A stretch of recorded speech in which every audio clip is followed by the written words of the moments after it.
Fala, Brazucada de plantão! Mais um episódio aqui do Brazucast USA. Como sempre, vocês sabem, né? Se você é um imigrante que um dia deseja vir para os Estados Unidos, com certeza assistir a todos os episódios para saber um pouco da vida dos nossos amigos conterrâneos imigrantes aqui nos Estados Unidos é, sem sombra de dúvidas, fundamental para que você saiba o que fazer, o que não fazer e escutar como que as pessoas decidiram vir para aqui, o que passou com elas. Hoje, um amigo meu muito querido, de longa data, que vai contar um pouco dessa experiência para nós. Ele que é mineirinho da Gema, é isso, Alex? Boa noite, primeiramente.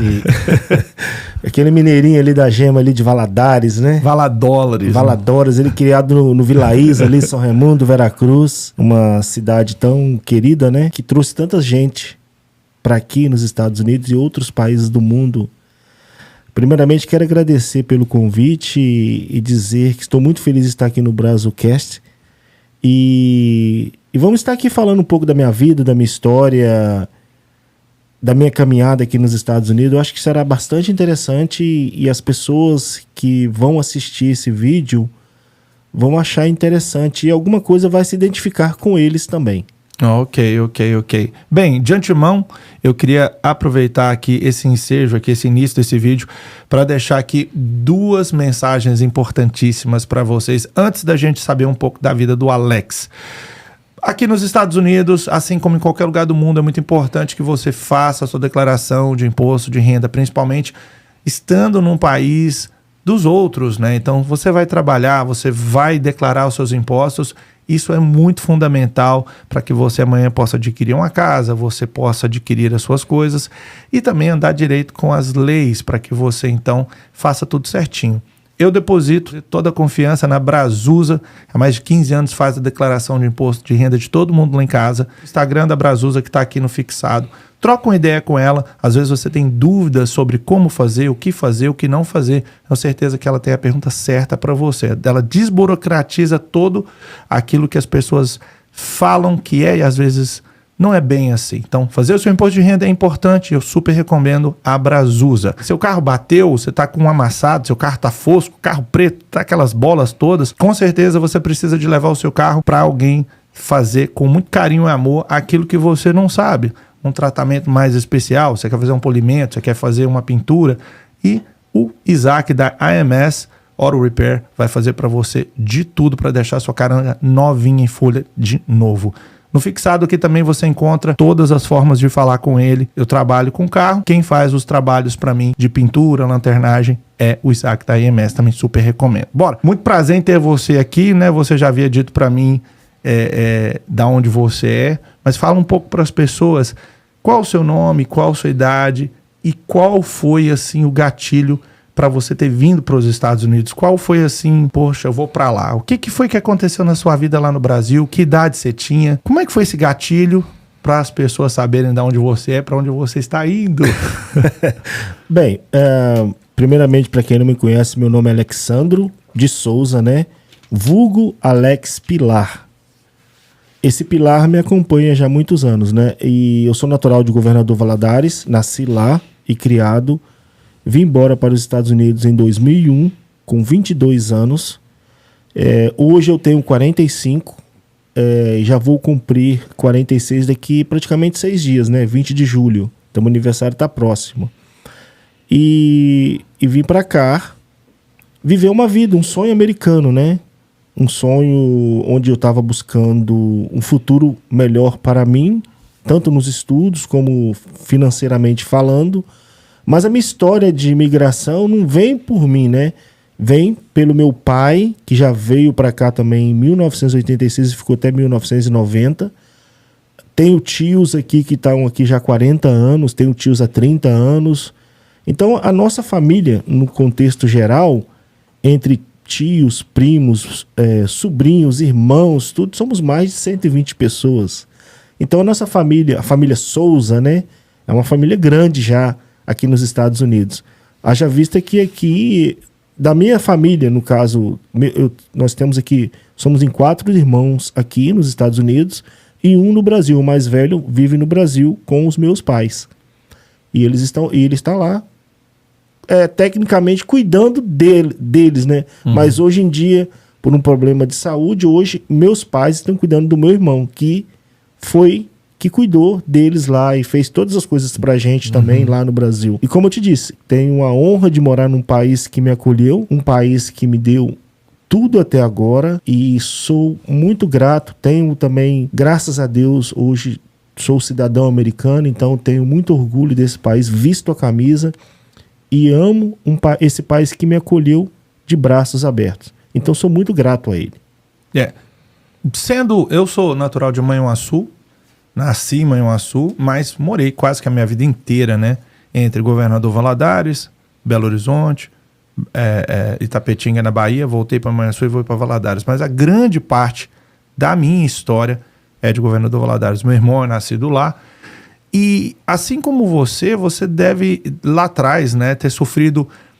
Para quem não sabe, gente, Governador Valadares é uma cidade que na década de 80, 90, foi conhecida nacionalmente, mundialmente, pelo grande número de pessoas que migravam para aqui.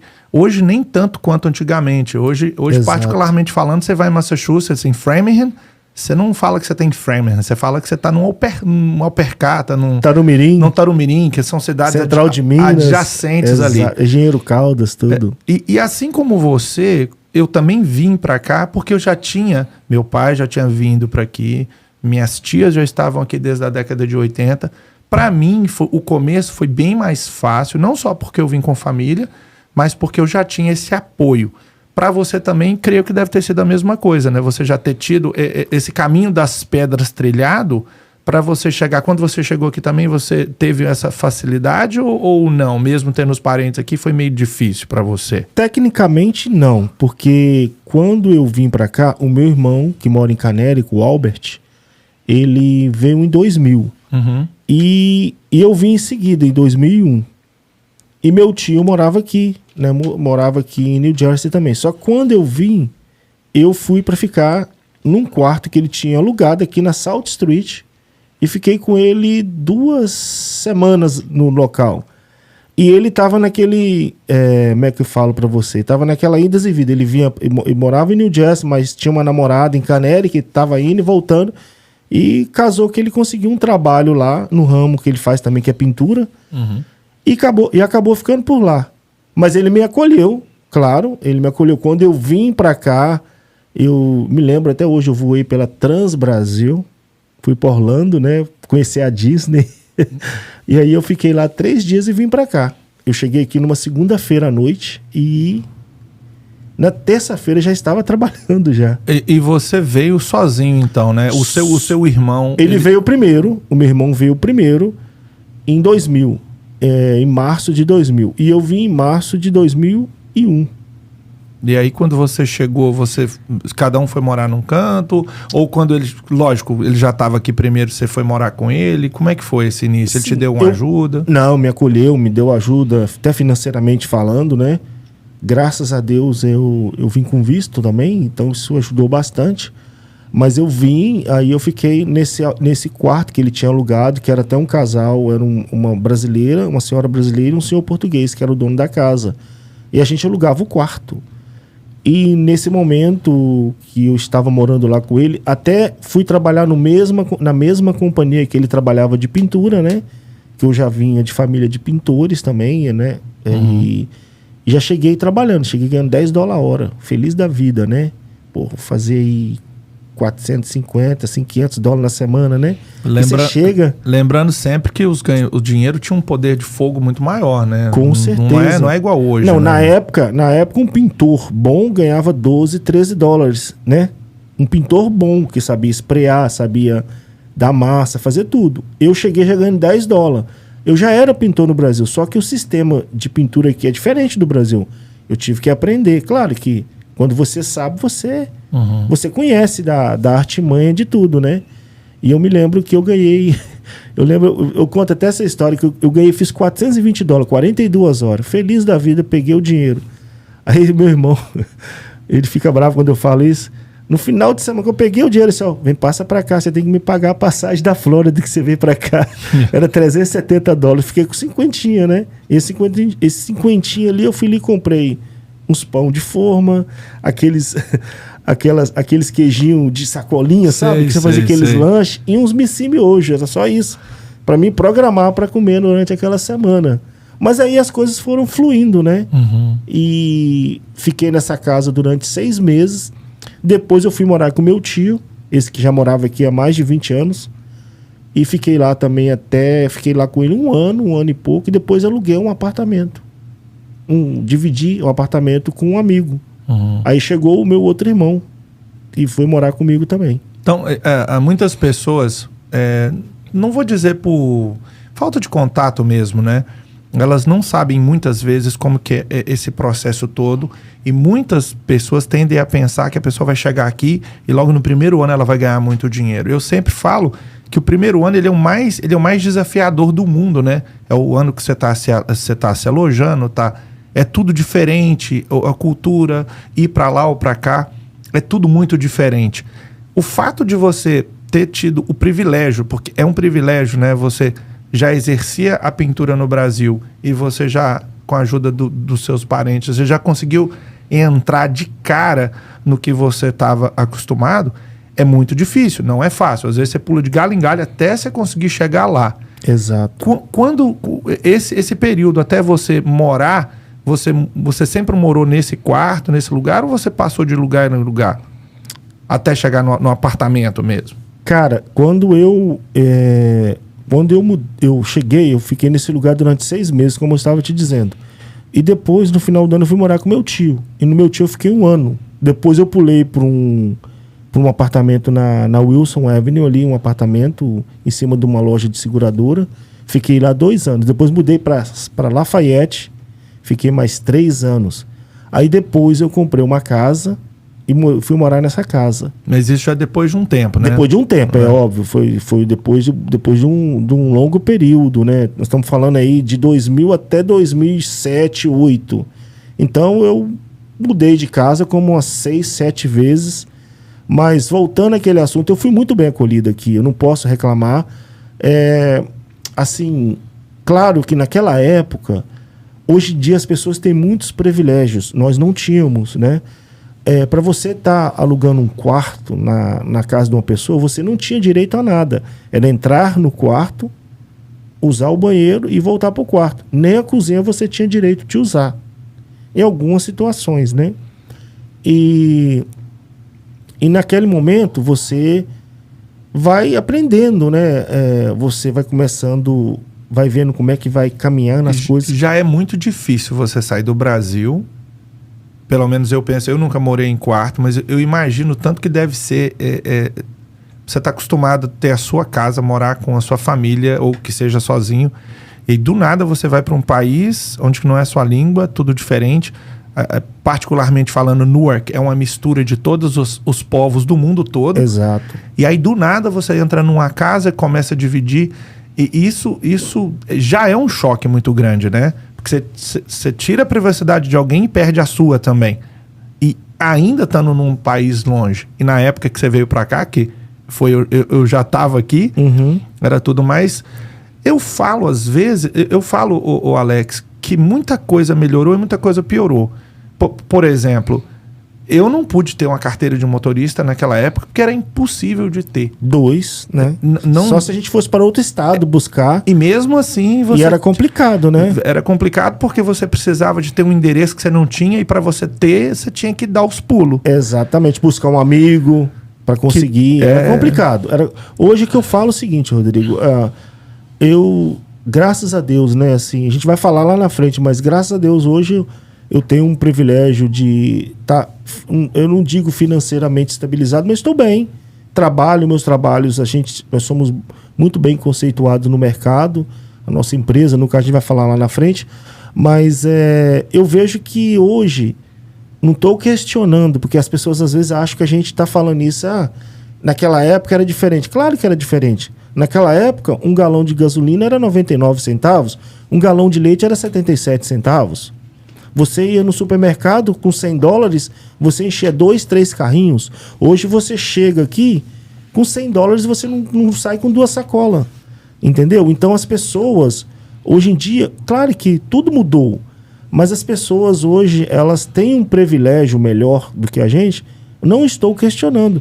E fico feliz. E que bom por isso. Que bom por isso, porque quantas vezes nós implorávamos para ter uma carteira de New Jersey, que era um dos estados mais complicados para liberar a carteira. Até hoje é um dos estados mais complicados para qualquer tipo de coisa. Exato. E para que nossos telespectadores entendam o motivo, gente, saiu daqui os homens que entraram dentro dos prédios do 11 de setembro. Eles eram daqui de Jersey City. Exato. Então, era tudo muito controlado em New Jersey devido a isso que aconteceu. Exatamente. Porque tudo aqui era complicado. Você...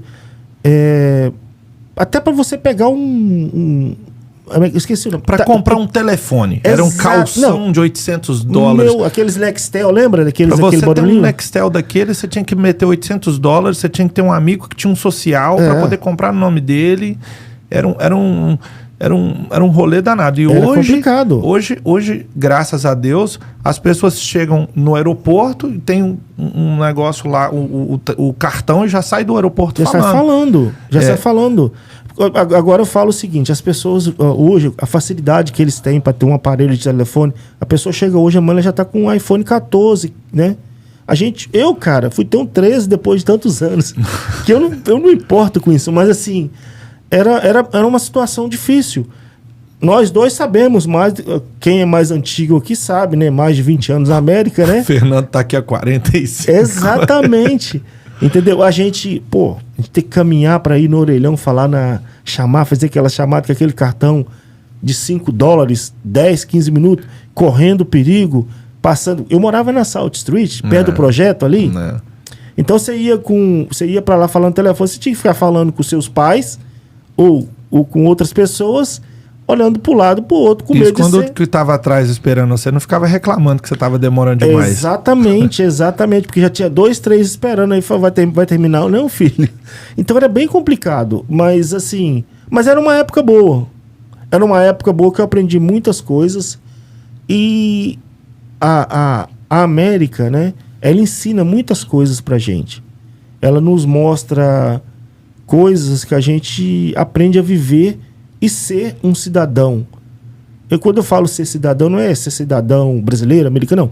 Ser gente. Como pessoa. Como pessoa aprende, né? É uma faculdade da vida, né? É aquele jargão, né? Aqui é um lugar onde o filho chora, a mãe não vê. Mas definitivamente é verdade. Quantas vezes eu no meu quarto, nesse quarto que eu ficava sozinho, que eu não tinha... chorei muito... Pensar em voltar. Mas graças a Deus, cara, quando eu cheguei aqui, na primeira semana eu já fui pra igreja. E aí eu me enturmei com o pessoal do grupo de jovens na St. James. Que foi a época que praticamente a gente se conheceu, exatamente, né? Você trabalhava lá no Brasília e você tinha o site do... Tô ligado. Nem fala porque, meu Deus do céu. Aquilo era tão legal, man. Então, tipo assim... Então eu me senti acolhido com as pessoas e a gente tinha uma vida ativa. A única coisa que a gente entrava nesses bar, escuriol da vida, lembra? Lá no basement. Você saía no Brasília, aquele cheiro de cigarro. Aquilo na época era liberado fumar dentro dos estabelecimentos. Você tá louco? Era doideira aquilo, mas era bom. Você fazia amizades, você conhecia pessoas. Mas eu nunca deixei... essência de lá. A essência e também ter o segmento, né? Eu tinha meu compromisso ali todo sábado de 8 às 10, fazer parte do Ministério de Jovens, né? Na época eu era jovem, eu tinha 22. Então eu fazia... A gente continua jovem, exato, a gente continua jovem. Pelo amor de Deus. A gente é novinho. Eu já sou um jovem de 46 quase, né? Mas assim, então eu vivi muita coisa boa aqui, cara. Então eu não tenho nada que reclamar. Mas hoje eu fico vendo as pessoas que chegam hoje. Eu converso com muita gente. Hoje, graças a Deus, que eles têm uma possibilidade de terem mais direitos, né? E hoje as pessoas têm coisas... A facilidade para eles são melhores. E eu fico feliz por isso. Só que você tem que aprender a usar a seu favor. Aprender uma profissão de verdade. Por exemplo, eu mexo com o ramo de pintura e construção. Então, as pessoas que vêm trabalhar comigo, eu mostro a realidade da vida, eu falo o que eu passei, o que o que eu conquistei. Hoje eu fico feliz que tem muita gente que passou pela nossa companhia, hoje tem companhia, estão bem, às vezes até melhor do que a gente, e eu fico super feliz com eles. E eu tento mostrar para eles, sempre as pessoas que vêm trabalhar comigo, eu tenho pessoas que trabalham comigo há 5, 6 anos. Eu tinha uma pessoa que trabalhava quase 10 anos comigo, que saiu, que foi embora. Mas assim, eu tento ser amigo das pessoas, eu tento mostrar o melhor para elas. E hoje eu vejo isso assim, nas pessoas, eu sei que tem que trabalhar, o dinheiro é importante, é óbvio, mas o profissionalismo também tem que ser. Não adianta você vir trabalhar para mim, ganhar 150, 160, $200, 250 por dia e só querer fazer o dinheiro e não ser profissional naquilo que você faz, como fazer o trabalho bem feito. E entregar de corpo e alma para aquilo que você tá fazendo. Exatamente. Então as pessoas hoje, elas estão focando muito no dinheiro. E mais uma vez, não está errado. Só que você também tem que ser profissional. Porque aquele trabalho aí que paga o seu salário, aquele trabalho ali faz com que você move para frente. Aquele trabalho ali vai te manter você, não só você, vai ter sua família aqui, que talvez você venha com filhos, esposa, mas tem a família no Brasil que você ajuda também. Então você tem que fazer por onde. Quanto tempo levou para você ter a sua própria companhia? É muito difícil chegar e já montar a sua companhia, porque tem toda uma logística até você chegar lá. Até como você disse, você era pintor lá e você teve que se adequar a como as coisas é aqui.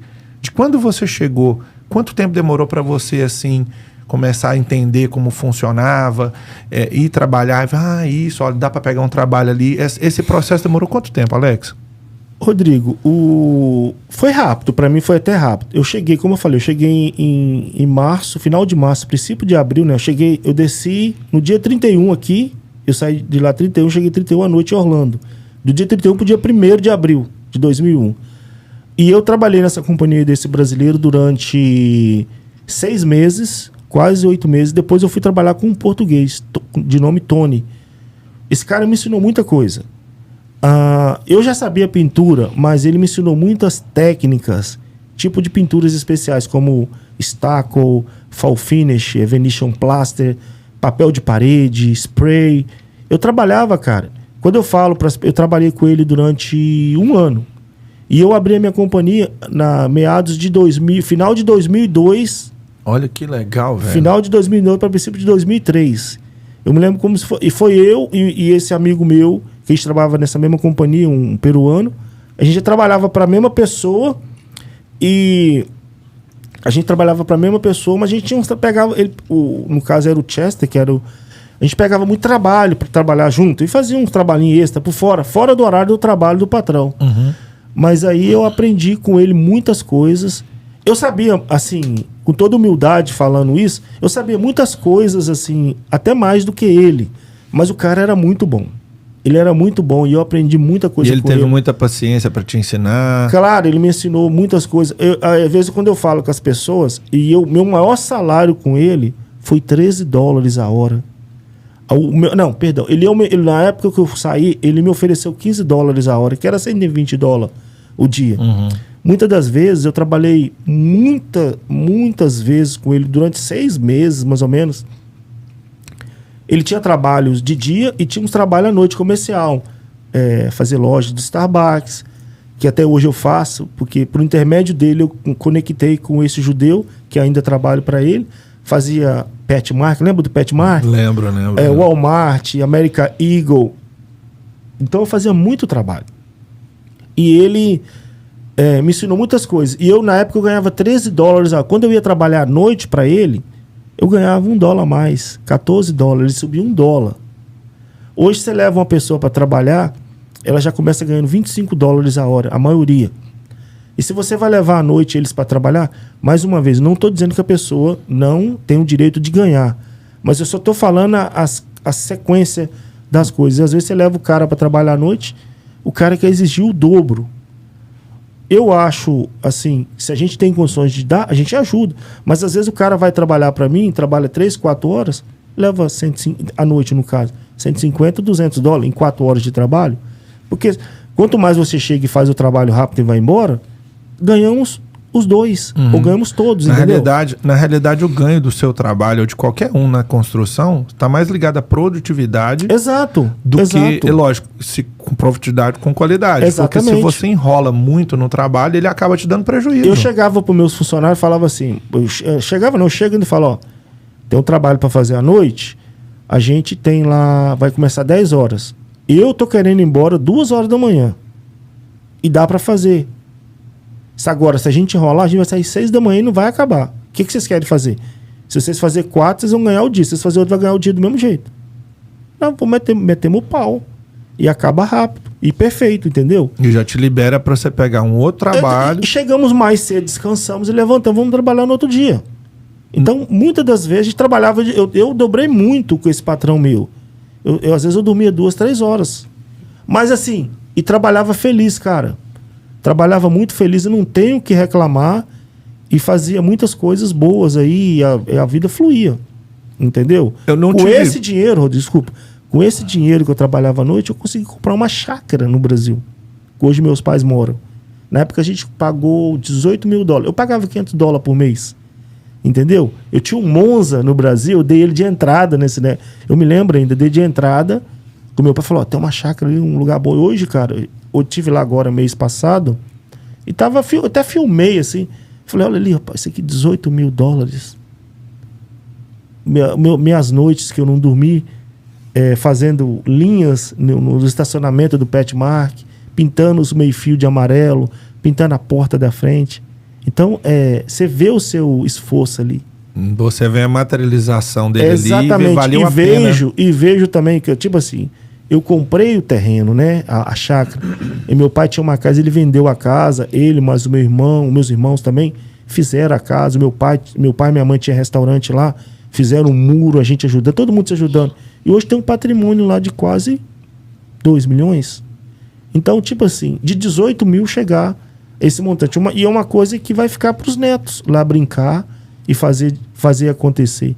Então, a gente faz pelos nossos esforços, né? Então, se a gente corre atrás, trabalha, é honesto, sem querer passar a perna em ninguém. Eu sempre tive ética no trabalho e sempre terei. Eu nunca que eu vou estar num trabalho que eu sou contratado e estou lá trabalhando, eu não vou nunca atravessar um contrato ou um DC que eu trabalho. Se chegam até a mim me pedir, ó, eu quero seu cartão para você fazer uma outra casa. Não. Contacta essa pessoa que eu trabalho para ela aqui nesse trabalho. Então, a ética é importante no trabalho. É por isso que nós temos o nosso nome ainda, até hoje no mercado. Nunca deu nenhum problema, nunca tivemos, graças a Deus. E a gente é bem conceituado no mercado aqui, tanto aqui de New Jersey, como de Nova York, como de Canérica, Pensilvânia. Então, a gente tem o mercado aberto. Porque nós trabalhamos com honestidade e profissionalismo. Então, isso faz a diferença. Eu vou te contar um negócio que venha adicionar aí o que você está falando e que nós estávamos conversando antes. Cara, num determinado dia eu fui na padaria na South Street. Antigamente ela chamava Vanessa's Bakery. É a mesma padaria, agora é Pão de Mel, né? Um abraço aí, Rafael, dono da Pão de Mel, patrocina nós. E aí eu estava na padaria, eu e o Rafael, não o Rafael dono, o Rafael lá da loja. Uhum. Nós estávamos sentados e todos que estavam ali eram brasileiros. Foi quando foi liberado a carteira de motorista para os indocumentados aqui em New Jersey. E numa mesa tinha um casal que estava comemorando e eles estavam festejando, compraram um bolinho, estavam festejando. Que legal. Foi muito emocionante. Sim. Me entra uma senhora dos seus 65 anos, que já deve que estava aqui há, sei lá, quando os dinossauros estavam aqui na Terra, ela 1980. entrou. E ela entrou com uma amargor tão grande no coração. E ela estava ali para poder pedir alguma coisa e escutou o casal comemorando. E eu sentado com o Rafael tomando um caldo de frango. Uhum. E ela vira e fala assim, é um absurdo. É um absurdo esses brasileiros que chegam agora terem tantas vantagens, sendo que eu, quando cheguei, comi o pão que o diabo amassou. Isso é um absurdo. Eu tive que pagar $5.000 por um endereço e vocês pegam tudo de mão beijada. Vocês tinham que sofrer e penar o mesmo tanto que eu sofri. Quando você conversa comigo, a gente troca uma ideia e você fala que hoje as coisas estão mais fáceis, e a gente fala isso com muito amor e muito carinho, porque a gente passou a falta de ter esse acesso fácil. E não quer dizer que ele, de uma forma ou de outra, não seja difícil, porque ele foi muito difícil de ser conquistado por todos aqui hoje. Claro. Quantos anos de batalha aí, né? Sim, mas é muito triste e deprimente ver que existem pessoas tão baixas e mesquinhas ao ponto de olhar para um outro conterrâneo nosso e dizer que ele deveria estar comendo pão que o diabo amassou porque ela passou.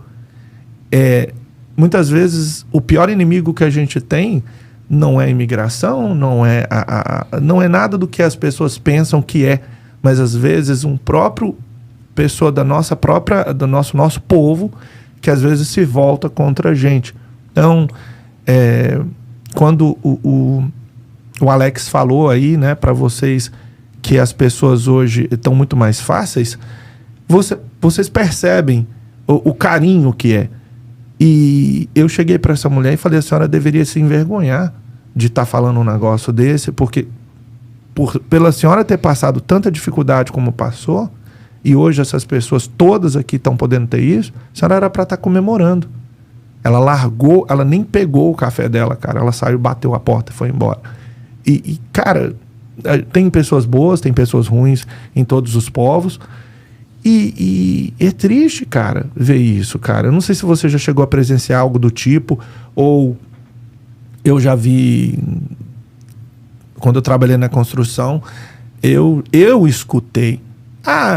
Você tem que se ferrar mesmo, porque o que você é melhor do que eu? Por que você... Eu cheguei aqui, carregava peso, eu era geleia na construção, eu carregava tantos 2x4, 2x6, os madeira lá, carregava saco. Por que você chega e agora você que tem que dirigir a van? Então, tipo, há uma desunião muito grande. Exato. Ainda há uma desunião muito grande. Né? Então, não sei se você já viu, com certeza já viu, mas no seu caso, quando os seus futuros...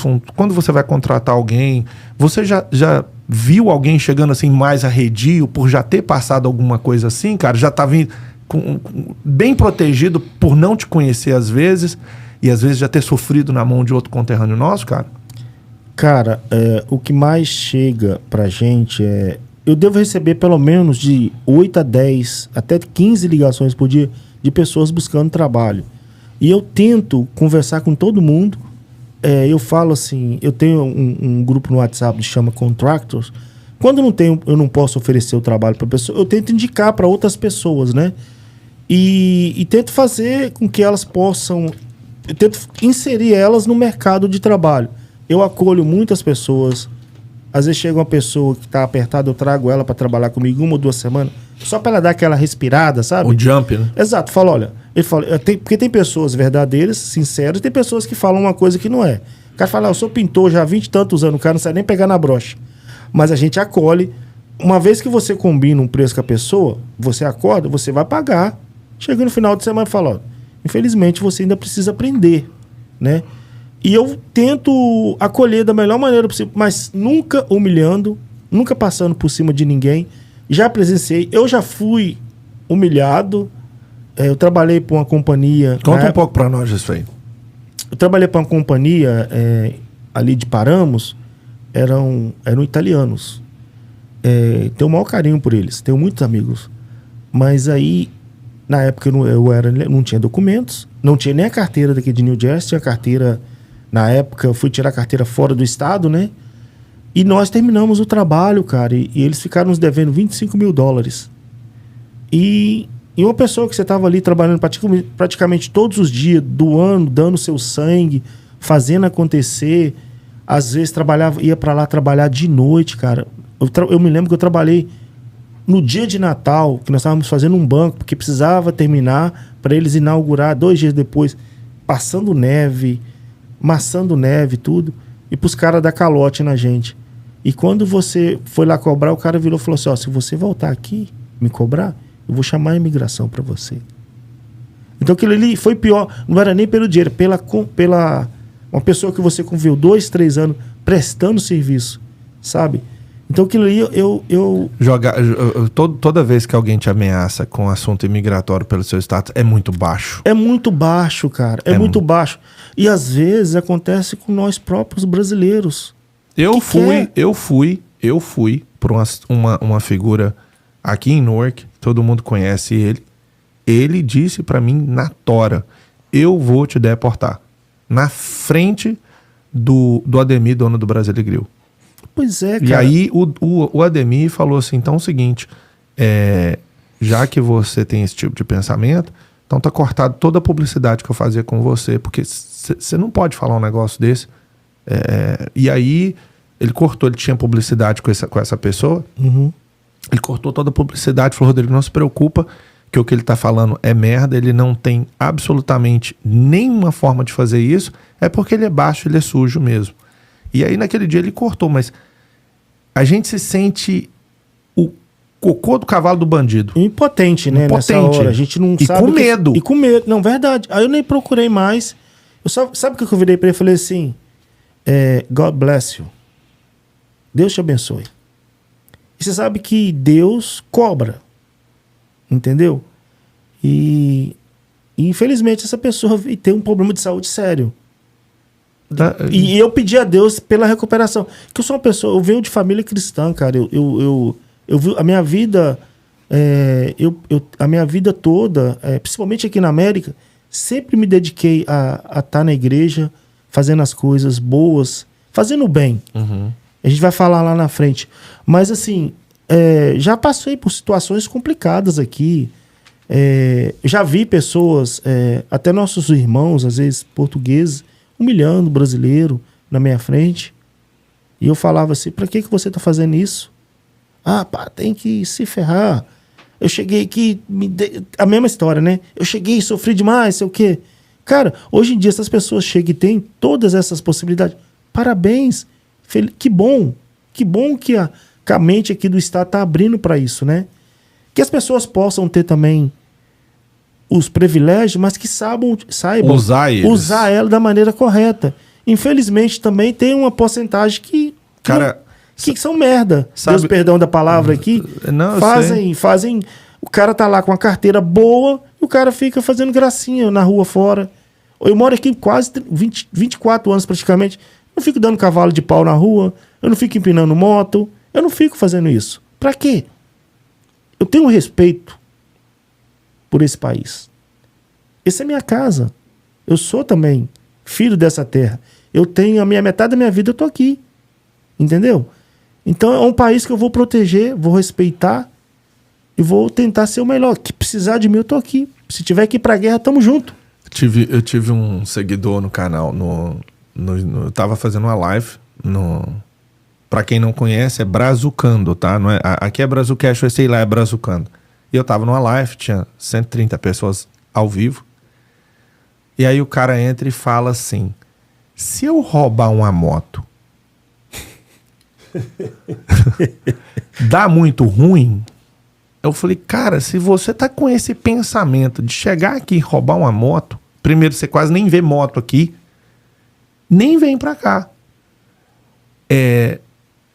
Você não deve agredir as pessoas, você não deve fazer coisas ruins em lugar nenhum do mundo, ainda mais num lugar que não é seu lugar, né? Já é tão difícil, é um privilégio estar aqui.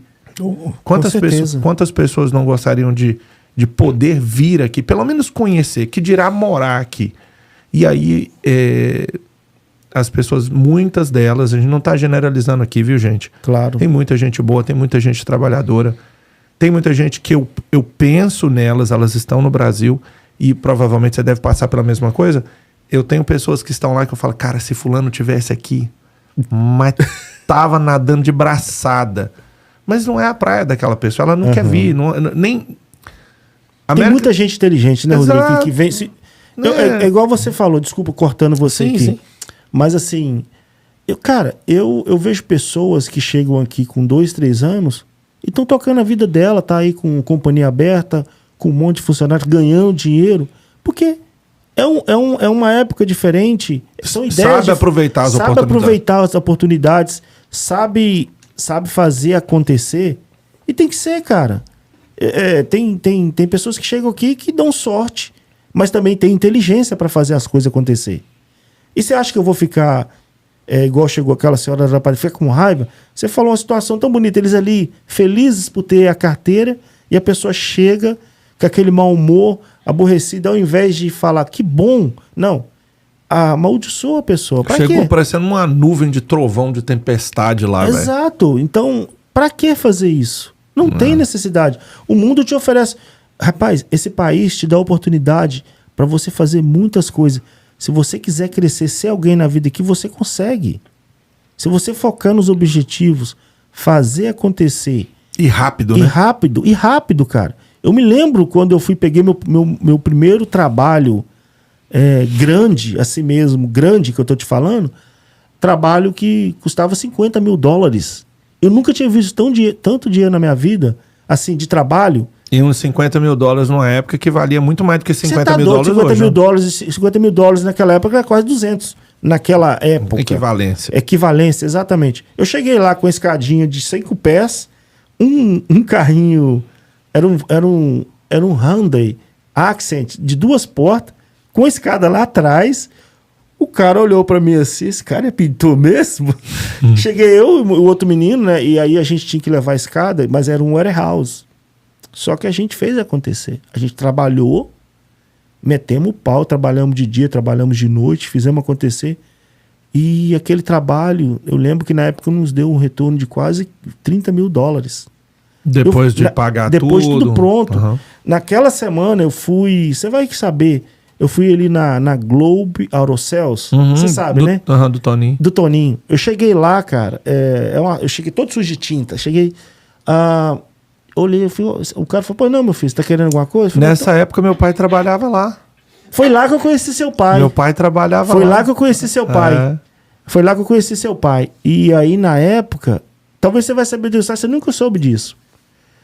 Na época eu tava lá e cheguei e seu pai trabalhava mesmo lá, agora você me falou uma coisa, eu lembro. E seu pai foi uma das pessoas que me recebeu. Tinha uma outra pessoa, uns outros dois lá, o cara nem deu confiança pra mim, assim. E seu pai, não, vem cá, meu filho, eu tô ocupado aqui, mas fala com aquele rapaz ali. Tinha um careca também. Sei. Entendeu? Eu não lembro o nome dos outros caras. Tinha um baiano. Exato. Que trabalhava lá com meu pai. O meu pai. Tinha o Tony. O Gustavo era novinho. O Gustavo era menino. Era pequenininho. Era pequeno. O Gustavo tinha 12, 13 anos ou 14. Mas tava lá, agarrado, né?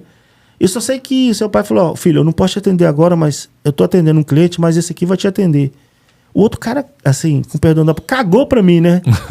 Aí eu falei assim, aquela caminhonete ali, quanto vocês estão vendendo? Estou vendendo por 15.500. Aí eu falei assim, mas ela já está vendida? Não, vai vir um cara olhar aí. Mas o que eu preciso fazer? Porque eu era cru, né? Eu não sabia nem. Uhum. Eu tinha uma conta do First Union Bank. Na época eu tinha abrido uma conta. Eu falei, ó, se você trazer aqui para mim, eu só vendo financiado. Aí o Toninho ouviu. Ô filho, o que você tá querendo aí? Eu falei, não, eu tô querendo comprar essa caminhonete. Fala o seguinte, você quer comprar a caminhonete? Quero. Eu falei, só que eu só vou pegar um dinheiro na sexta-feira. O que eu posso fazer? Não, deixa aí um depósito de $1.500 e volta aqui e pega ela na sexta. Eu falei, eu vou deixar 2.500 e eu volto aqui na sexta-feira e pego com os outros 12.500 e pego essa caminhonete. Fechou. E eu fui lá na sexta-feira, cheguei com o dinheiro contado e peguei. O cara que não quis me vender, aí ele já assustou. Falei, mas esse cara, né? Então eu só tô contando a história. Tipo assim, as pessoas às vezes vê pela julga pela aparência. Pela também, aparência, né? Pelas coisas, sabe? E aqui é um país que, cara, aqui a gente não pode reclamar porque a gente tem um privilégio. Você tá aqui trabalhando, cara, eu tô aqui limpo aqui agora, mas eu não tenho vergonha de chegar com a roupa de trabalho, sentar num restaurante e comer com pessoas que estão com gravata, advogados, médicos, porque esse país aqui não faz distinção de nada. Primeiro que eles te deixam você entrar. Exatamente. Vai fazer isso no Brasil. Eu sempre falo com as pessoas, eu tenho muito cuidado, principalmente quando eu vou lá no Brasil, né? Que, nossa, falou o cara que vai lá todo ano. Em 20 e tantos anos eu fui lá uma vez só, tô indo lá agora de novo. Mas existe uma inversão de valores muito grande. Exato. Eu escutei o Jô Soares uma vez falando no programa dele, no João 11:30, e ele falou: o Brasil é bom demais e é uma merda. Os Estados Unidos é uma merda, mas é bom demais. São sentidos totalmente diferentes. Cara, Brasil é muito bom. Às vezes, alguma pessoa que vai ver esse podcast e tá lá no Brasil e tá insatisfeito com a atual situação hoje, vai falar que eu tô ficando doido. Mas você só vai saber o valor que o Brasil tem quando você sair dele. Quando você ficar longe das pessoas que você ama. É quando você ficar longe daqueles que cresceram com você e você tem ali toda a sua infância naquela parte. Quando você deixa a sua terra, você valoriza coisas tão simples que quando você tem, você não valoriza. Cara, são coisas simples. Só que quando você vai para outra terra e você vê o que você tinha, aí você fala, pô, o Brasil é muito bom. A diferença é que você não tem como falar daquilo que você não conhece. Então, às vezes a gente fala as coisas e eu tenho amigos mesmos que falam, você está exagerando demais. Eu falei, bicho, tu não conhece. É difícil você falar. Se você nunca bebeu dessa água, como que você vai falar que essa água aqui é amarga? 10 pessoas podem falar que ela é de cada jeito, mas só você bebendo dela para você saber exatamente o que você acha. Exato. Eu trabalhei no Brasília Grill durante muito tempo e eu presenciava isso todas as sextas e sábados e domingos. O cara saía, o final de expediente, sentava no bar, todo cagado de tinta, e muitas vezes ele dava uma gorjeta para nós, um tipo muito maior do que o cara que trabalhou que trabalhou no banco e sentava lá. Às vezes o cara do banco não deixava nada. E tava de terno, gravata, sapatinho, beleza, pá. E o outro, que era o que tava todo, entre aspas, sujo, na realidade ele tava trabalhando, ele deixava muito mais dinheiro e ele tinha um poder aquisitivo muito maior. Definitivamente nunca se deve julgar as pessoas pela aparência. Ainda mais aqui nos Estados Unidos. Com certeza. Muito menos. Por exemplo, eu trabalho, na minha companhia eu tenho lá brasileiro, tenho hispanos trabalhando para mim, tem africano trabalhando para mim. Ele morou no Brasil, ele é senegalês. Fala português também? Fala um português arranhado, mas fala. Mas assim, ele é muçulmano, mas é uma pessoa assim, tão educada e trabalha, e não tem experiência, mas o meu irmão, o Júnior, né, que você conhece, que é meu sócio. Falar nisso, ô Júnior, um abraço pra você, viu, cara? Você não tá aqui, mas é como se tivesse, viu? E ele é meu braço direito, braço esquerdo. Júnior é menino chonado. É parceiro pra vida toda. Inclusive, teve lá na loja esses dias, eu não tive condição de dar ele atenção, tava lotado, graças a Deus. Falei, Júnior, pelo amor de Deus, me entende. Não, ele sabe, ele sabe. Eu falei, volta que depois eu te... Sim.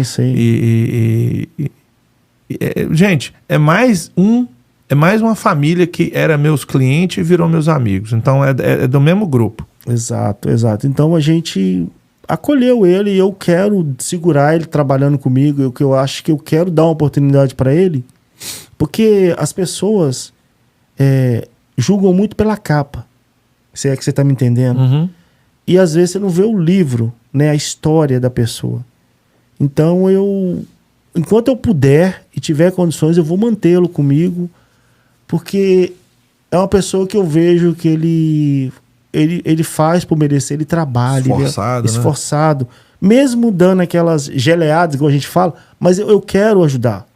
E ele já está com você há quanto tempo, esse rapaz? Ele já está há 3 meses já comigo. Ele veio por intermédio de uma amiga que dá trabalho pro irmão dele. Me pediu para me ajudar. Eu falei, claro. É igual aquilo que eu te falei. Ligam várias pessoas para mim pedindo trabalho. Eu tento ajudar naquilo que eu posso. Quando eu não posso ajudar, eu passo para meus outros amigos. E tento mostrar para as outras pessoas. Vamos ajudar, gente. É igual eu falo. Só que aquilo que eu falei para você, cara.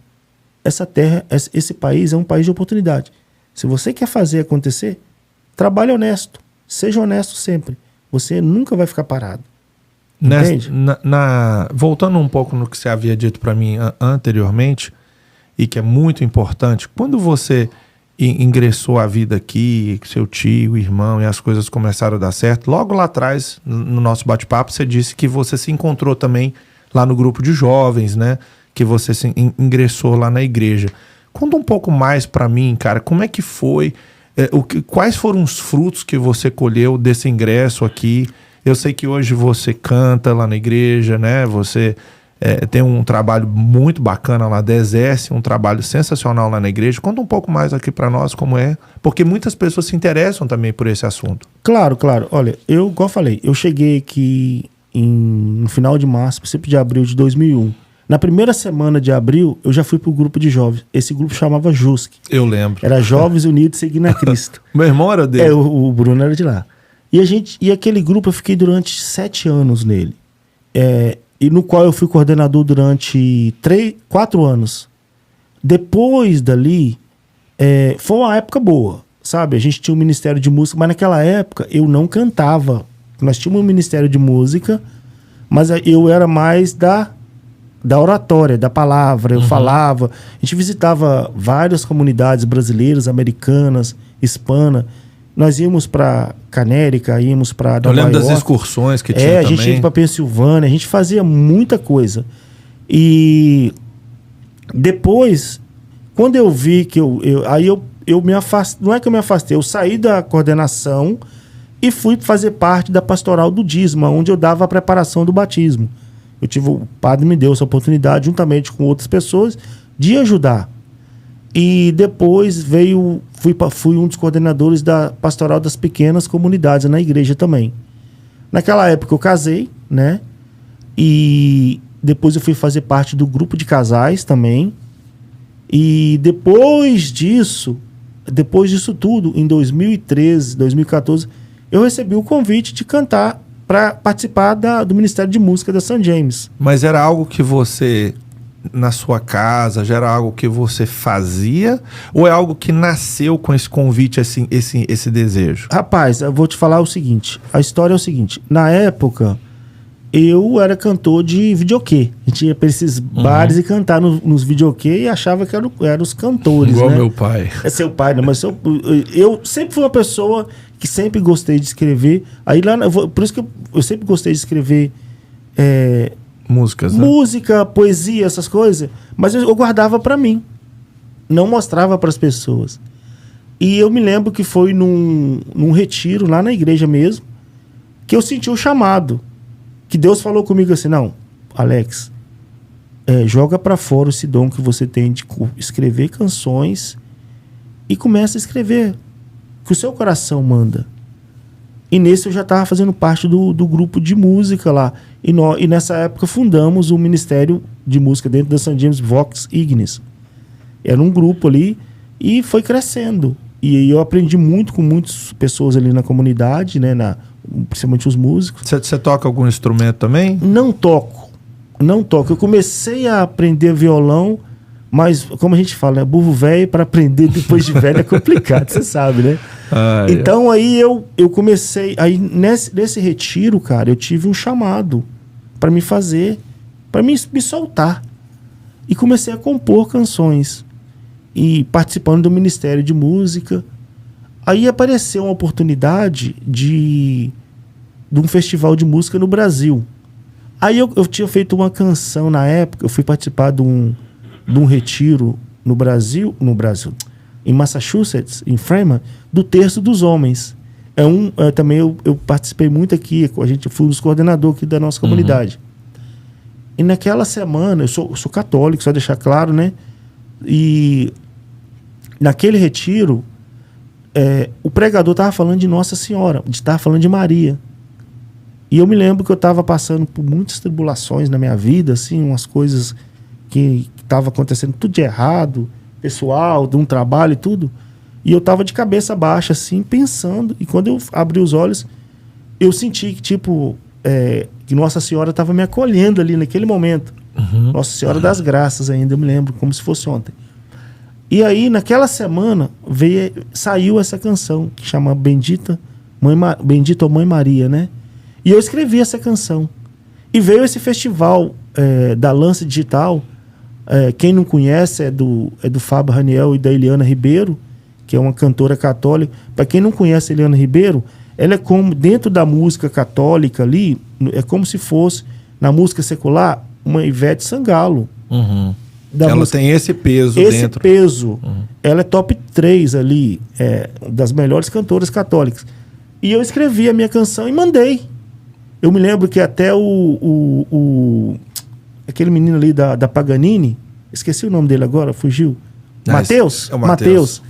Ele fez a preparação da música para mim. O arranjo. E eu mandei do jeito que foi, mandei. E eu me lembro que eu estava no aeroporto, que eu ia deixar um pessoal para ir embora, para ir no Brasil passear e voltar. Eu recebo um e-mail, a meu telefone, a sua música foi escolhida entre as 20 melhores. Eu tomei um susto, né? Uhum. E no meio de quase 400 canções, a minha música ficar entre as 20. Nossa. Cara, aí o chão assim abriu, né? Assim, de alegria. Eu chorei dentro do carro no estacionamento. Falei, meu Deus. Aí mandei para minha mãe, mandei para as pessoas da igreja, né? Que faziam parte comigo. Aí teve o festival. Ela ficou entre as 20.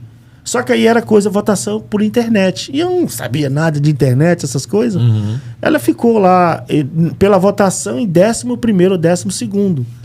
Mas fiquei super feliz. Passado um tempo, o Fábio e a Eliana me mandaram uma mensagem. Eu posso gravar sua música? Falei, claro. Ela gravou na voz dela. E essa música foi bem aceita. As pessoas ela tem mais de 200 mil visualizações no YouTube. Passado o seu tempo... Eu vou deixar aqui na descrição aqui do vídeo para vocês verem a música dele, tá? E também todas as redes sociais dele também, para você conhecer um pouco mais a vida dele, beleza, gente? Beleza. E aí, cara, essa canção veio e ela lançou só na voz dela. Passado-se um tempo, eu conheci um grupo que chama no Brasil Ser Músico Católico, do Diego Fernandes, também é um cantor católico. Ele falou, Alex, por que você não grava essa música com a Eliana? Eu falei, você tá doido? Eu não consigo, não tenho esse poder todo. Claro que tem. Fala com ela, o não você já tem. E mandei uma mensagem, vamos fazer um feat nessa música? Eles prontamente toparam. E eu aí comecei... por isso que é bom você estar no lugar que você aprende e faz as coisas corretas. Quando eu comecei o Ministério de Música, veio uma pessoa, o Edgar, mas o Benoni, o Alexandre Benoni, que são músicos mesmo também, me ensinaram muitas coisas no quesito de música. Uhum. Só que eu ainda, não satisfeito, eu procurei um professor de canto. E essa professora me ensinou muita coisa. Até inclusive um beijo para a Rafa e pro Gabi. É um casal lá de Londrina que... Um beijo para vocês. Pode mandar um abraço para ela. Um beijo para eles. É um casal lá de Londrina que me ajudaram pra caramba. Eu não posso reclamar. Eu aprendi muita coisa e aprendo com eles. São meus professores de canto. A gente morre aprendendo, né? Exatamente. Não, cada dia aprendendo sempre. Eu acho assim, a evolução... qualquer coisa que você faz na vida, se você treina, você evolui. E fui gravar essa canção com a Eliana lá no Brasil. Gravamos, fizemos um clipe. Hoje essa canção, ela... Na minha voz e na voz dela, tem mais de 200 mil no YouTube também. E nas plataformas digitais, quase 300 mil views. Streamers, né? Uhum. Então, são coisas que acontecem. Depois tive a oportunidade de gravar uma música com o Padre Ailton. Gravei com o Nando Mendes. Tem músicas minhas na voz de outros cantores católicos no Brasil. E foi fluindo. Hoje eu tenho mais ou menos, entre músicas cantadas por mim, músicas escritas nas vozes de outros cantores, quase 15 canções, só minhas. E ainda tem lá umas 10, 15 que eu escrevo, porque quando vem a inspiração... Ainda tá guardada na gaveta, ainda esperando a hora para poder sair. Esse ano ainda eu não fui pro Brasil gravar algumas músicas. Ano passado fizemos quatro canções. Até eu trabalho com um produtor de São Paulo, que é do Gui Montanaro. Um abraço, Gui. Ele é meu produtor lá. Tive o privilégio de ser convidado para participar da Expo Católica. Fui também. Eu conheci... Abriu muitas portas para você, né? Depois que você começou a se envolver, conhecer pessoas, produtoras. Sim, conheço produtores, cantores. E assim, a gente vai para o Brasil, faz produções lá. E você conhece todo o mercado, todo mundo. Por exemplo, antes de ontem, recebi um vídeo de uma comunidade lá do Brasil, de Minas. Essa comunidade tem mais de 400 anos. E essa festa eles já têm mais de 250 anos para que eles fazem. E a minha música é o tema da festa. Essa música de Nossa Senhora, Bendita Mãe Maria. E o cara mandou para mim. Ele me ligou no começo do ano pedindo autorização se eu podia ceder. Porque não é só você chegar e cantar. Você tem que estar registrado na UBC, tem que ter registrado na... Você tem que... Não pode só... Tem uma série de Exatamente. Como fala de steps, né? Que você tem que Exato. cumprir para poder... Exato. Não é estar só na hora certa, no Exato, lugar porque certo. tem a questão dos direitos autorais. Uhum. Então, todo o direito autoral... Porque eu sou, graças a Deus, eu tenho esse privilégio de ter a possibilidade de produzir minhas músicas, porque eu sou compositor, eu canto, eu distribuo e ainda sou investidor. Eu ajudo ainda alguns cantores no Brasil investindo nas músicas deles também, como produtor. Porque o trabalho aqui me dá essas condições de fazer. Pode ser que daqui 1 ano, 2 anos, uma canção que eu estou produzindo, ela estoura. Mas assim, não é que eu estou visando o lucro, quero que você me entenda. Não, eu sei. Tipo assim, se acontecer, é apenas Exatamente. apenas uma consequência do decurso natural das coisas. Exatamente. Quando que eu imaginaria que eu estaria num programa que eu tava o Padre Marcelo, tava o Dunga ali, e tenho foto com eles todos, assim, e converso de boa com eles, tenho o contato da maioria de todos, e a gente fala de música, mostra o nosso trabalho, entendeu?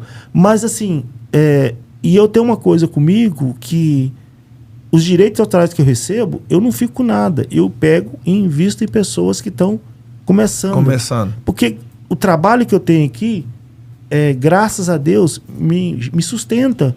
E eu acho assim, se você faz o bem, se você ganha coisas boas, retribua, faça o bem. Então eu tento fazer isso. E isso me ajuda muito em muitas ocasiões e em muitas situações. Então eu costumo dizer que eu sou um privilegiado por ter tantas coisas boas que acontecem, e eu faço com o maior prazer, irmão. Eu tento ajudar aquilo que eu posso, naquilo que eu posso. Então eu não tenho o que reclamar, é só agradecer mesmo.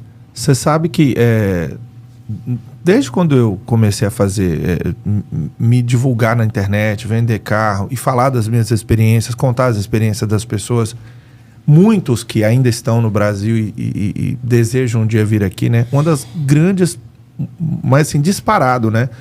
É o assunto religião. Eles me perguntam muito, Rodrigo, tá, um dia eu chego aí e aí tem igreja, como é que funciona? Muitas pessoas não fazem noção o quanto que tem, não só a católica, todas as religiões evangélicas, todas as religiões evangélicas são bem acolhidos em todos os lugares. Muito bem acolhido, e há uma comunidade aqui muito grande, né? Você vê, eu não sei se você tem essa experiência, mas mesmo você sendo católico, você vai numa igreja que seja hispânica, eles te abraçam mesmo. O acolhimento aqui é muito diferente. É muito grande. Eu acho muito bacana isso. Eu vejo. Porque muita gente passa muita solidão aqui, cara. Sim, exato. E ali você, né, não só você tá ou escutando a palavra de Deus e tal, mas ajuda você também nessa solidão. Cara, muita gente... Olha, gente, até botar em mim aqui, ó.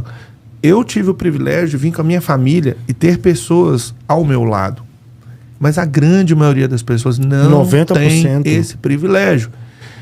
E esse lugar aqui, o caboclo chora e a mãe não vê. Verdade. Então você poder ter esses lugares para você ir, que falam a sua língua, né? Porque o tal do inglês não é um negócio fácil de você conseguir falar. Você tem que ter uma força de vontade muito grande, ainda mais morando em grandes comunidades brasileiras como essa nossa.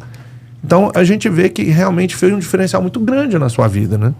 Com certeza. Igual eu falei, eu fui acolhido pela St. James Church, a comunidade que eu sou velho de casa lá, já tenho 23 anos de St. James, praticamente. Pô.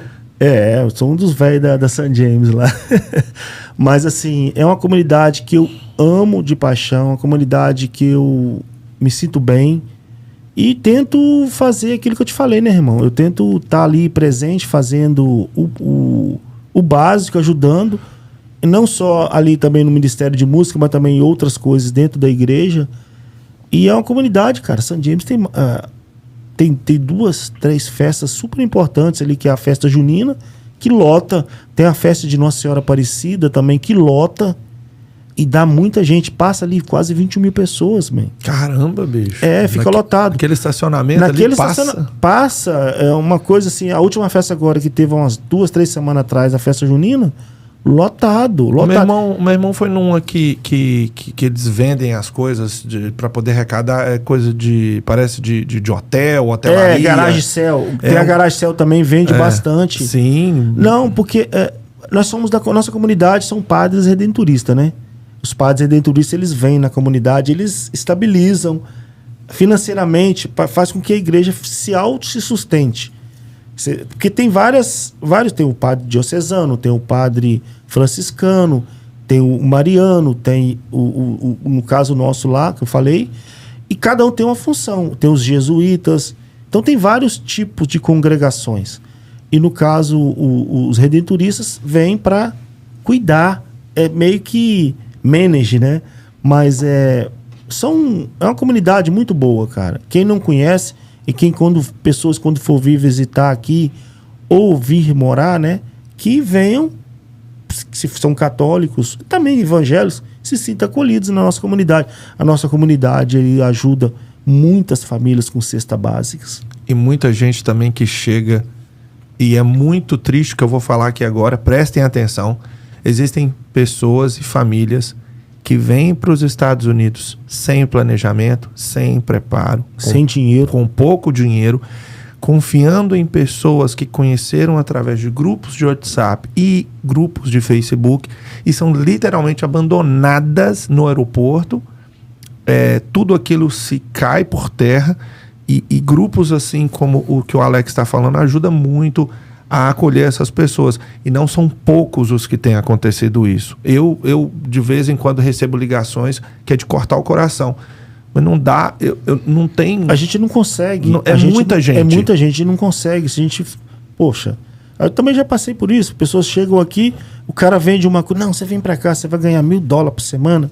A sua mulher na limpeza vai ganhar $600, $700 por semana. Até se tiver uma criança de 14, 15 anos, dá pra trabalhar num pão de queijo da vida, não estou dizendo um modo de falar, exemplo, né? Um exemplo, uma lanchonete, uma coisa assim, e vai fazer fluir. Ah, não, pode vir. A pessoa chega aqui, a própria pessoa que indicou para vir, ela desaparece. E te deixa falando sozinho. Exato. E não tá nem aí para você. Parece que faz de sacanagem, velho. É um absurdo, cara, que acontece. Mas as pessoas também, igual você falou, tem que vir com planejamento. Planejamento, ele é essencial. Cara, se você mora, hipoteticamente, tá, gente? Se você vai sair da Bahia e você vai se relocar para o Rio Grande do Sul, ou se você tá em Minas e você vai para São Paulo, para você mudar dentro do próprio país, você tem que ter um planejamento. Você imagina para você trocar de país. Que loucura, né? Tipo assim, é muito difícil, né? Hoje eu tive um casal de seguidores que foi lá na loja me conhecer e eles falaram, cara, como que é diferente a gente ver os youtubers, o mundo, principalmente aqueles que só falam fala as coisas boas, né? Só fala as coisas que todo mundo acha que é tudo. Não, você vai ganhar isso, vai fazer aquilo, vai fazer acontecer. Porque você vinha aqui passear uma coisa e você vinha aqui morar é outra. Você trabalhar. Turista é uma coisa. Exatamente. Turista não tira a neve da porta do hotel. Você morando, você vai ter que tirar a sua própria neve de lá. Isso tem que limpar o cocô do cachorro. Diferente. Vai ter que pegar, vai ter que ir para 5 esquinas esperar o cara passar para te pegar. Se você fosse dar um conselho hoje, baseado no Alex antes de vir para aqui, o Alex hoje e o Alex hoje com a experiência que você tem hoje, se você tivesse que falar para o brasileiro, para qualquer pessoa que queira emigrar para os Estados Unidos, qual o conselho que você daria hoje, baseado em você, em tudo que você vive aqui hoje, viveu? Qual o conselho que você daria? Primeiramente, eu falaria para essa pessoa fazer um planejamento. Não chegar aqui a Deus hará, achando que vai chegar aqui, as coisas vão acontecer de uma hora para outra, que não vai. Às vezes a pessoa tá vindo para cá, ela vem para cá achando que vai ser fácil, não vai ser. Pode acontecer de ser fácil, às vezes, ter uma sorte, que é muito raro, mas a pessoa vai, às vezes, ter muita dificuldade no idioma. Às vezes a pessoa que vem para cá, a maioria, às vezes, é pessoas com curso superior, não é? Vai ser pessoas que já trabalharam no escritório, eram dentistas, eram pediatras, eram pessoas que trabalharam em multinacionais, e vem para cá com a família toda. Ela vai ter que encarar a realidade que talvez ela vai ter que trabalhar na construção civil, carregar frame, ou pintar a parede, ou cortar grama, ou trabalhar no plano, eletricidade, no cimento e outras coisas mais. A mulher vai ter que saber que ela vai ter que vir cá, vai ter que trabalhar numa lanchonete, numa loja, limpar casa, cuidar de idoso, cuidar de cachorro. Vai ser totalmente diferente. Ela vai ter que saber, se ela vier com filhos, vai ter que pagar uma babysitter, ou vai ter que colocar numa escola ou numa creche. Então tudo isso gera um gasto, tudo isso gera um custo. Ela vai ter que saber que aqui hoje, no 2023, não é 2001, quando eu cheguei, um aluguel de um apartamento de 3 quartos era $1.000, $900 mil. Hoje, no mínimo, é 3.000, 3.500. Ela vai saber que ela vai chegar aqui, um apartamento de 2 quartos, você vai pagar 2.200, com um calção e meio a 2. Ou seja, se você chegar aqui para alugar um apartamento, você já tem que vir com pelo menos $7.000.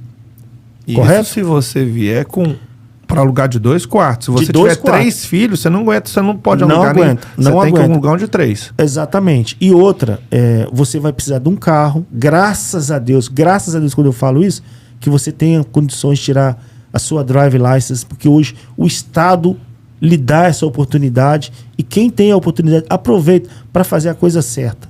Então isso é parte da toda a circunstância de uma pessoa que vai imigrar agora. Seja honesto, trabalhe e tente fazer o melhor para que você possa crescer. Eu já vi pessoas que vieram trabalhar comigo, hoje estão bem. Tem pessoas que vieram também e não conseguiram fluir. Veio um casal, veio um rapaz trabalhar para mim há uns 2 anos atrás, na época da pandemia. Ele era lá no Brasil, polícia penitenciária, que ele ficava no presídio. Ele não aguentou. Ele ficou 2 meses aqui, ele veio com a família, ele investiu o dinheiro, vendeu chácara, vendeu tudo, mas não aguentou o sistema. E foi embora. Ele foi embora e perdeu o dinheiro. Ele, pelo menos, ele percebeu e foi, né? Por muita gente que fica, acaba casamento, acaba de deterioro, é tudo. Exato, exatamente. Aí acaba com tudo. E se você não focar... Eu sei que a gente vai quebrar a cabeça, gente, é normal. Ninguém vai chegar aqui da noite pro dia e vai ficar rico, não. Cara, ontem, eu com toda a experiência que eu tenho, anos... Cara, eu sou filho do Gessé. Eu nasci dentro de uma loja de carro. Quando eu falo assim, gente, eu não tô desmerecendo a minha mãe, não. Eu tô falando no quesito trabalho. Ontem, eu não vou e compro uma van a gás natural. Uau! Com toda a experiência que eu tenho, com todo o cuidado que eu tenho, eu não fui lá e comprei uma van a gás. Não tem aonde abastecer ela, só dentro do aeroporto. Que absurdo. Eu, tipo assim... Que morrer, né? Só pra me passar ela pra gasolina de volta é uns, sei lá, $3, $5.000. Uau. Então, o que eu fiz? Que merda. Eu vou aprender com o meu erro. Exato. Cara, você tá sempre aprendendo. Agora, você não pode fazer do seu erro um martírio pra sempre. Ó, eu errei, cara, que... Ok, agora eu não vou. Esse erro eu não cometo mais, não. Rodrigo, porque se você continuar no erro, sei lá, velho. Exato. Não, eu costumo falar o seguinte: a vida da gente aqui não é mil maravilhas, não, cara. Não. Por exemplo, você estava aqui em 2009, a crise, 2008, 2009. Desde 2006, né, praticamente. Exato, né? Exato. Tinha época que eu tava trabalhando, que eu fazia muito trabalho em Nova York, eu fazia dinheiro, às vezes eu dormindo, eu ganhava $2, $3 mil por semana, sem fazer nada. Eu em casa, o pessoal trabalhando. Nessa época, o Júnior, meu irmão, ele veio uns 2 anos antes, né? Mas ele trabalhava comigo. Ele não era meu sócio ainda, até então, porque eu tinha um outro sócio. E ele veio e trabalhava à noite. E fazia dinheiro. Se ele ganhasse lá $1.500 por semana, eu ganhava em cima. $1.500 para mim, dois para o meu sócio.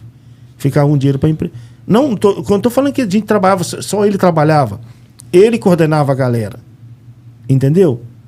E fiz dinheiro, comprei casa. Tinha casa em Elizabeth, tinha casa em Newark. Os juros eram altos. Eu pagava 4.200 de mortgage em Elizabeth, uma casa de 2 famílias, e 4.800 em Newark. Eram $9.000 por mês. Juntando os aluguéis, eu consegui arrecadar $7.000 e poucos. A gente tirava do bolso para pagar as casas. E pagar, e orar para o inquilino não atrasar. Não atrasar, mas a gente tinha dinheiro para isso. Uhum. Veio a crise, tudo foi pro chão. Eu não tenho vergonha nenhuma de falar, de mentir. Eu quebrei, literalmente eu quebrei aqui. Eu tinha um amigo meu que tinha 40 casas. E graças a Deus, meu brother, que através dos aluguéis eu consegui me alimentar, pagar algumas contas, e o Júnior também. Entendeu? E na época, nascia a Yasmin, em 2009. Sua filha. A minha filha. Entendeu? E é o que trabalhava na limpeza, fazia o dinheiro dela. Muitas das vezes ela foi homem e mulher na casa. Entendeu? E eu ganhando o aluguel que vinha do negócio do apartamento, que a gente pagava. A gente se mantia. Porque eu não aguentava pagar as casas mais. Gente, para vocês que não estavam aqui, foi um negócio horroroso. Exato. Foi um negócio horroroso. Assim, muita gente perdeu tudo. O ramo imobiliário aqui deu uma volta, assim, Exato. de casas que você compra. O pessoal tirava $100, $200 mil de Exato. 6 meses. Você comprava uma casa com 6 meses que você tinha ela, colocava você tirava 100, 200 mil. Chegou num momento que não tinha mais teto de subir, o negócio desmoronou. Uhum. E foi na época. O meu pai comprou casa em 2005. Comprou uma casa em Hillside. Uhum. Tava todo. Nosso mortgage era altíssimo também, era 4 e pouco. Uma família. 4.000 e tantos, né? Uma família. A gente não tinha a segunda, terceira família para poder vir. A gente tinha que pagar. E já pagando aluguel e pagando aluguel do espaço de vender os carros. E imagina. também. Aí o que acontece? 2007, a casa que era, sei lá, $600 mil, foi para 300, 250. Sim. Tipo, não tinha como. Aí tivemos que fazer short sale na época. Na época a gente fez isso também. Eu consegui passar as casas. Eu consegui passar as casas para frente. Mas assim, a casa que eu paguei 420 em Elizabeth, o cara comprou por 180. Para vocês que estão vendo e não entendem, não é que você arranca 450 mil e dá. Não. Você faz um mortgage. Você dá um down payment. Você dá uma entrada, Exato. divide. Só que o negócio era tão absurdo que você dava uma entrada, financiava... E pagava altíssimo ainda. Você pagava alto. Ela valorizava tanto que você, tipo, vendia para casa para outro, já com 100, 200 em cima, você tirava o seu, quitava o negócio, ainda sobrava dinheiro para você. Exato. Exatamente. Na época eu lembro que nós investimos, eu e meu irmão, investimos $100 mil em cada casa. Ainda pagávamos altos mortgage ainda. Porque eu não tinha social. A gente também comprou sem social. Entendeu? A gente, foi meu pai, né? Foi na época não tinha tudo social. no nome do meu pai. Então, tinha uma brecha para você fazer, mas só que você tinha que colocar um dinheiro forte em cima.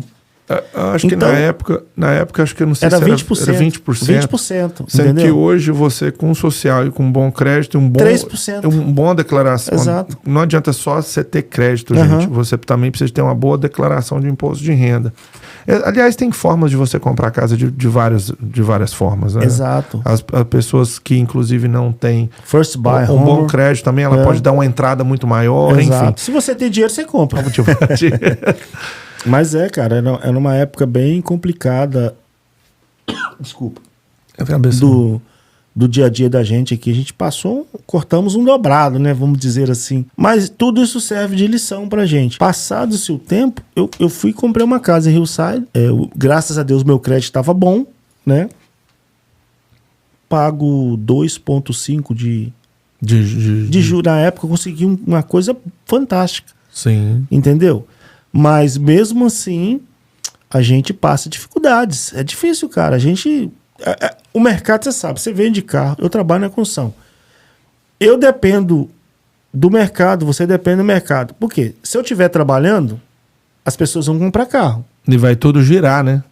Exatamente, entendeu? Comprar uma van de você, comprar caminhonetes, né? Carros. Né? Então, uma coisa puxa a outra. Se aquilo cair, cai para todo mundo. Então é complicado. Então a gente tem que fazer por onde? Você tem planos? Quais são os seus planos futuros, cara? Você tem uma filha.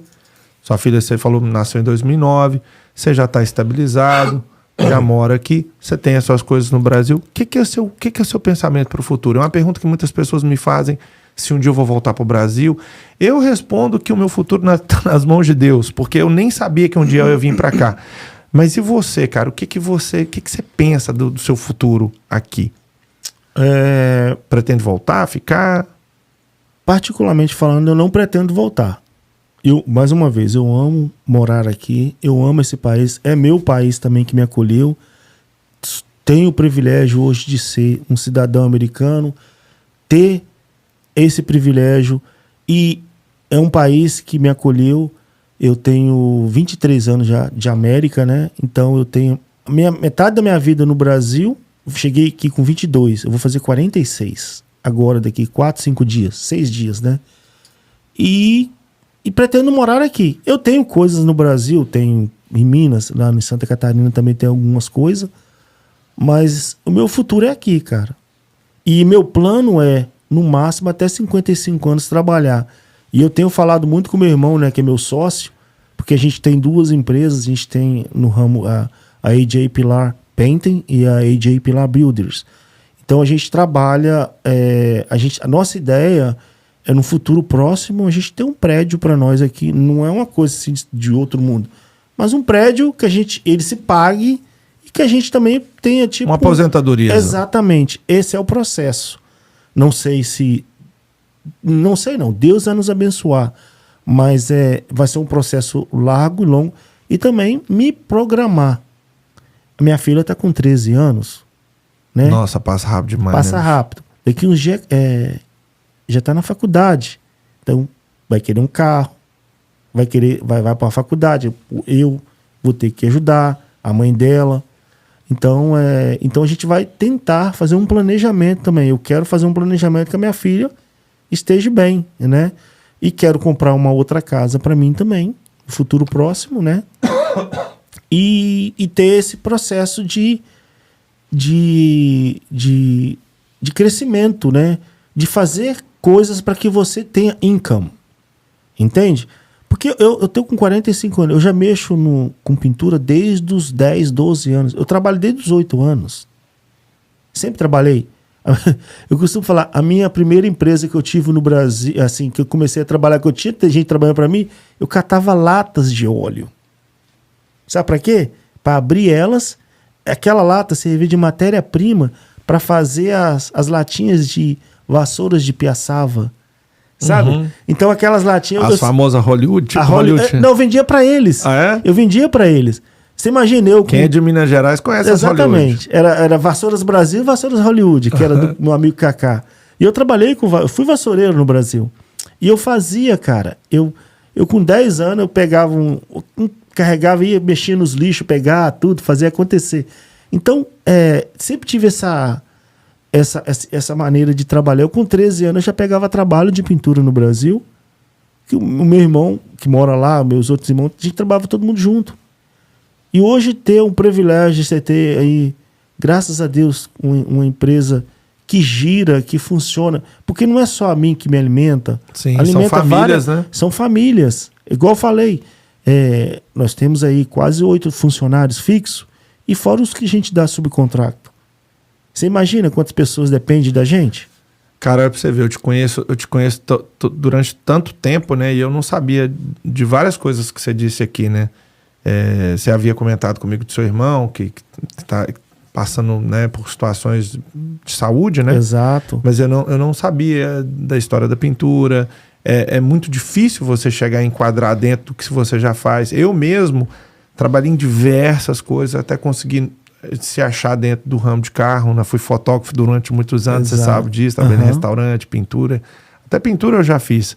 Fiz porta, janela, rodapé, base case, plywood, né? tudo. Eu lembro trabalhando na fundação com uns blocos de 12 e 8. Carregando 2, né? O meu patrão era português. Aí, brasileiro, tem que trabalhar, cara. Mais ou menos. Aí tá aí no buraco, mas estava no Brasil a andar dos cavalos e... É mais ou menos assim. E que bom, né, cara, que você chegou e já conseguiu dentro do que você queria, porque adianta o processo demais, né? Você teve um tempo muito maior para se aperfeiçoar dentro do que você já dominava. Você comentou que você teve a felicidade de ser pai. Eu também, né, fui pai aí aos 37 anos. Ser pai é uma dádiva. Ter filhos aqui nos Estados Unidos é totalmente... o processo é o mesmo em todo lugar do mundo, mas a gente aprende muito aqui também, porque tem algumas coisas que são diferentes. Cara, bacana demais escutar a sua história como telespectador, não como o seu amigo que eu sou, porque a gente nunca... No dia a dia a gente não vai entrar nessas particularidades e conversar assim, né? Fiquei muito feliz de receber você aqui. O Júnior não tá aqui, mas você tá representando ele também. Com certeza. Cara, que bom, cara, que bom. Eu acho que a minha história faz um pouco também a história dele também, porque é um rapaz, não é porque é meu irmão não, mas é um parceiro de vida, é um irmão, igual você, tem um carinho pelo seu irmão, são só 2, né? Sim. Nós somos em 5, mas assim, o mais próximo aqui comigo é ele, né? E tem a minha irmã em Canérica, tem a minha irmã Kiva, tem o Albert, e tem o André lá no Brasil, que para nós, assim, ele foi o cara... Propulsou, né? Ele foi o cara que, tipo... Ele ficou lá e segurou as broncas do meu pai, da minha mãe, cuidou deles. E hoje, né, infelizmente, por um problema de saúde, ele está sendo cuidado pelos meus pais. Mas, assim, eu admiro a maneira que ele está fazendo a vida dele fluir, mesmo com todas as dificuldades. Mas ele... Eu falo isso para ele. Eu não sei se eu teria essa força de vontade que ele está tendo de voltar é tipo assim, para quem não entende, é tipo assim, ele teve um problema sério, ele contraiu uma bactéria que ele ficou paralisado aqui para baixo. Hoje ele já está no processo de voltar a andar, mas com muita dificuldade. Muito lento o processo. Exatamente. Né? E quando eu volto a falar que eu amo esse país, porque se não fosse por esse país... Meu irmão estava morto. Você não tinha dado suporte lá, né? Vocês, né? Não, nós quatro, porque é uma despesa grande na época. Porque lá só funciona se você põe um dinheiro na frente. Isso então, a gente... eu falo isso sempre. Então, graças a Deus que esse país nos proporciona isso. Supriu, né? Supriu. Vocês supre, né? Dinheiro, cartão de crédito. Eu não importo. Se eu tivesse que gastar $1 milhão, a gente ia gastar por ele. Entendeu? Porque ele é nosso irmão, é do nosso sangue. Então a gente tem que fazer por onde. Então ver ele, o processo dele cada dia melhorando, isso é muito gratificante para todos nós aqui. No caso eu falo meus irmãos, a família. Vocês né? Uma família como um todo, né? Exatamente. Como unidos, amigos. Né? Então, tipo, isso faz a gente ver o quanto a nossa vida é tão pequena e curta, né? Porque hoje você tá bem, amanhã você não tá. Cara, exato. Você lembra quantos dias atrás você tava vendo meu pai forte aí, cara? Exatamente. Do nada, no estalar de dedos, aconteceu tudo. Exatamente. Eu lembro do seu pai, a gente sentado ali, seu pai também era igual, seu pai era compositor, mostrando a música dele. Inclusive eu já falei pra você que eu quero pegar aquela canção que a gente quer fazer uma repaginada nela, até numa questão de homenagear o seu pai. Eu falo isso, eu não falo porque eu tô perto de você que não, porque eu vi a letra e eu gosto da canção, e eu vejo nela um potencial. Exatamente, entendeu? Então tipo assim, o seu pai foi um cara que te ensinou muita coisa, o seu irmão era um homem de caráter, um homem cristão, um homem de Deus, sempre foi. Então eu tenho certeza que ele está lá no céu hoje, está cuidando de você, dos seus filhos, dos filhos do Bruno, da sua mãe, com todos os problemas, mas está ali. Mas a gente tem que sempre, não importa. Eu sei que ele está bem e ele está cuidando de todos. E eu sei que isso vai fazer cada dia mais você mostrar o amor que você tem pelos suas filhas, como o Bruno também tem pelos filhos dele. Então, isso é importante. Continuar levando o legado dele à frente. Porque, exatamente. Cara, tolo é aquele que pensa que isso aqui é eterno. Não. Tolo é o que pensa que isso aqui é eterno, e tolo é aquele que pensa que sabe tudo. Uhum. A gente tem que ter a humildade de entender que a gente está numa eterna aprendizagem e de que a gente é só turista aqui, né, velho? Exato, você tá de passagem aqui nesse mundo. A gente é por isso que a gente tem que viver cada dia, porque amanhã, cara, pode ser que você não esteja aqui. Não. Entendeu? É a única certeza que a gente tem, né? Exato. É igual eu costumo falar, por exemplo, aqui, igual eu falei, daqui 5, 6 dias eu tô fazendo 46. Então só tá subindo, falar nisso, já desejar aqui um feliz aniversário de uma vez. Obrigado. E você que faz aniversário, e que você me presenteie aqui com a sua presença aqui. E eu que agradeço pelo convite. E você sabe que você é um amigo querido, a gente gosta muito de você. E quero que a nossa parceria continue, né? Tanto nos business, né? Porque eu dependo de você também para vir fazer as coisas acontecer. Ele comprou uma caminhonete muito bonita. Se vocês quiserem ver a caminhonete que ele comprou, eu não vou falar qual que é. Vai lá no meu Instagram, tem uma foto minha com ele lá, uma caminhonete branca. Você vai, @brazucando, vai lá no comentário e fala: eu te vi no Brazucast USA. Caminhonete chonada. É bonita mesmo.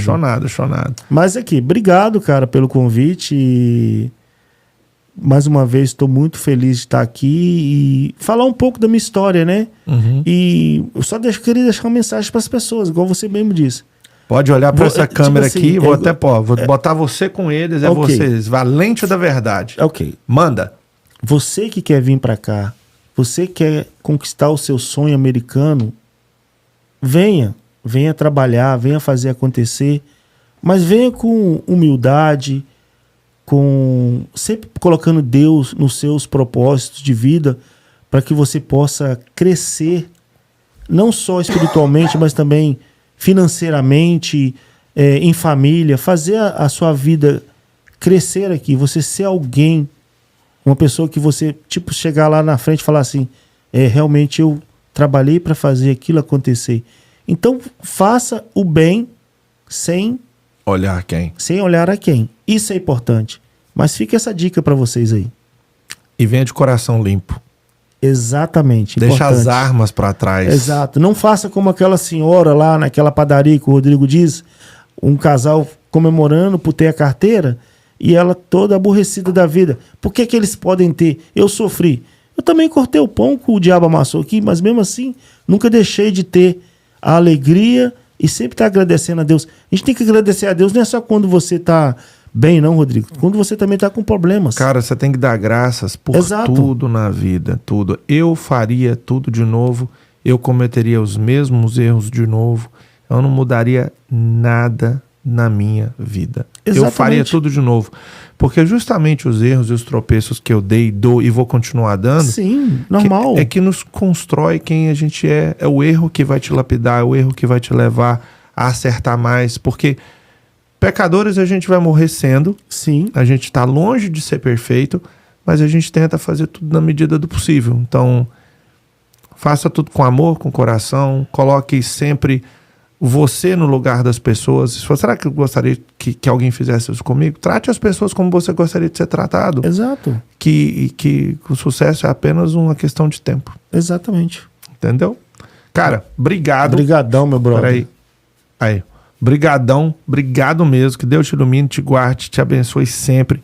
Eu que agradeço. Que você possa continuar sendo essa pessoa maravilhosa que você é. Não tô falando isso porque você tá na minha frente. Eu não teria nem convidado você aqui se eu não conhecesse e soubesse do pedigree que você tem como ser humano. Obrigado, irmão. Tá? Obrigado mais uma vez pelo convite e tamo aí. Se precisar, se derrubar é pênalti, só chamar o Messi. Só chamar o Alex Pilar. Mais uma vez, queria deixar aqui também um grande abraço para Camila da Brazusa Service, ela que faz o meu imposto de renda há tantos anos Imposto de renda é uma coisa muito séria, é algo que você tem que ver com muito carinho, pode abrir portas para vocês. Você já está num país que não é seu, faça tudo certinho, fazer seu imposto de renda. Imagina se de uma hora para outra você está aqui e aí vem uma oportunidade do governo americano e só vai encaixar dentro dessa oportunidade quem tem os seus impostos feitos. Não faça, para você não ficar chupando o dedo. E também queria deixar um mega abraço para o Isaac da AMS. Seu carro bateu, está arranhado, precisa de polimento, precisa daquele trato na caranga. As informações você encontra aqui no fixado deste bate-papo maravilhoso com Alexandro. É o nome é 2 nomes, né? Alex Pilar. É, o pilar certo para sua vida. Gente, vou ficando aqui, vocês daí, espero que vocês tenham gostado desse bate-papo. Todas as outras redes sociais está aqui na descrição desse vídeo. Um abraço para vocês. Tchau, obrigado.